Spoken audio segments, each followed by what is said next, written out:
नमस्कार, मैं घनश्याम सर।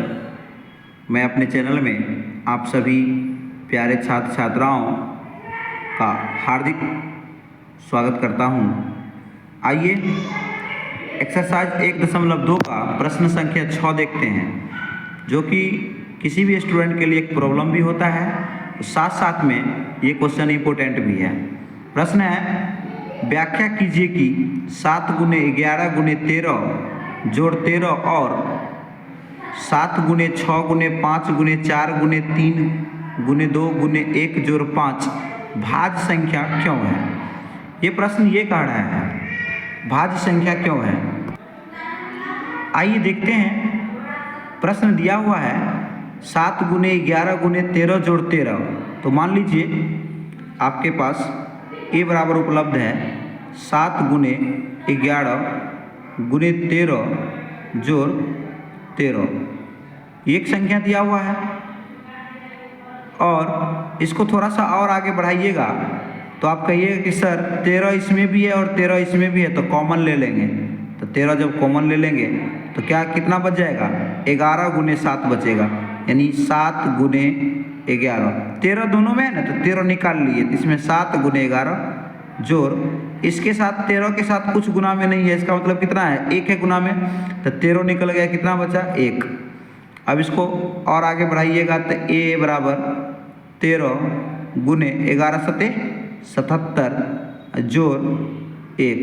ध्यान से देखिएगा, तो ए बराबर 13 × 77 में 1 जोड़ दीजिए, कितना हो गया, 78। तो आप देख रहे हैं भाज्य संख्या वही होता है जो 2, यानी कहने का मतलब जिसका 2 से ज़्यादा फैक्टर हो जाए वही भाज्य संख्या होता है। तो देखिए 13 से भी भाग लग जाएगा, 78 से भी भाग लग जाएगा, फिर 2 से भाग देंगे तो भी भाग लग जाएगा। इसका मतलब इसका फैक्टर तो बहुत ज़्यादा हो गया, यानी जिस संख्या का फैक्टर 2 से ज़्यादा हो जाए वो संख्या भाज्य संख्या होती है। तो ये एक भाज्य संख्या होगी। इसी प्रकार अब आप बी को बनाएंगे। बी मान लीजिए ये, तो मान लीजिए b बराबर 7 × 6 × 5 × 4 × 3 × 2 × 1 जोड़ में है 5, इसको लिख सकते हैं 5 × 1। इस प्रकार आप लिखिए। और b का मान देखिए ध्यान से, इतना है और यहाँ 5 है, यहाँ भी देखिए 5 है। इसका मतलब प्लस के इस साइड वाला और प्लस के इस साइड वाला देखिए दोनों में 5 है, तो 5 कॉमन कर लीजिए। 5 को कॉमन करेंगे तो b बराबर आ जाएगा 5 × 7 को 6 से गुना कीजिए, 7 × 6 = 42। फिर 5 तो कॉमन आ गया, तो इसको गुना कर लीजिए, 4 × 3 = 12 दूना 24 गुना 24 हो गया, जोड़ 5 तो कॉमन आ गया, इसमें क्या बचा, 1।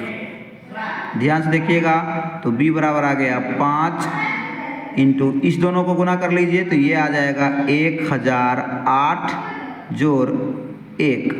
अब जोड़ लीजिएगा तो b का मान आ गया 5 × 1008 में जोड़ेंगे 1, तो ये हो जाएगा 1009। यहाँ भी देखिए, इस प्रश्न में भी देखिए, इसके 2 से ज़्यादा फैक्टर हो गया, क्योंकि 5 से विभाज्य है, 1009 से विभाज्य भी है, और 1 से तो ऑलरेडी संख्या होता है विभाज्य। इसीलिए यह संख्या भी कौन सी संख्या होगी, भाज्य संख्या होगी।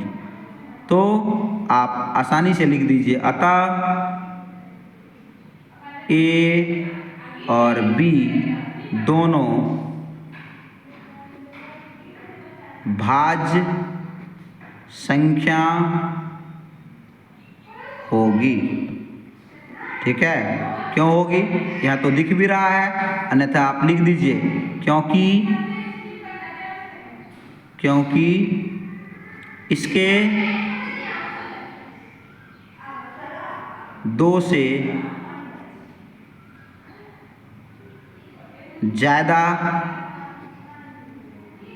अभाज्य गुणनखंड है। 2 से ज़्यादा अभाज्य गुणनखंड है। हो गया, यही आपका आंसर हो गया। यदि आप ऐसे बना देते हैं तो आपको 2 मार्क्स आसानी से मिल जाएगा। देखिए मेरे प्यारे छात्र छात्राओं, आप इसका आंसर का स्क्रीनशॉट भी ले सकते हैं और स्क्रीनशॉट की सहायता से आप कॉपी पे लिख भी सकते हैं। ये प्रश्न रहा आपका, ध्यान से देखिएगा, और ये आपका उत्तर रहा।